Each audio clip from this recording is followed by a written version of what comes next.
Nagpatuloy ngayong araw ang search and rescue operation sa mga nawawalang mangingisda mula sa tumaob na fishing vessel sa Santa Ana, Cagayan. At live mula sa Cagayan sa frontline ng balitang yan, Simon Gualvez. Mon, ano na ba ang update dito sa mga pinaghahanap pa? Yes, Ruth, nakita na ang lahat ng mga tripulanteng nawala matapos tumaob yung kanilang sinasakyang bangka dahil nga sa pananalasa ng Super Typhoon Nando dito sa Santa Ana, Cagayan. Ang masaklap, lahat ng 7 mangingisda patay na ng matagpuan. Maagang inikot ng pinagsamang puwersa ng Philippine Coast Guard, PNP Maritime Group, Philippine Navy at lokal na pamahalaan ng Santa Ana ang paligid ng dagat kung saan tumuob ang fishing bangka Jobens. Dito nila na nakita ang mga bangkay ng tripulante habang palutang-lutang sa dagat matapos malunod ng kasagsagan ng Super Typhoon Nando.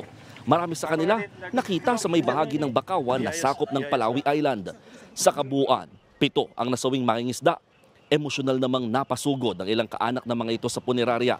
Kabilang na riyan ang anak ng isang nasawing tripulante na ipinangutang pa raw makabiyahe lang sa Santa Ana.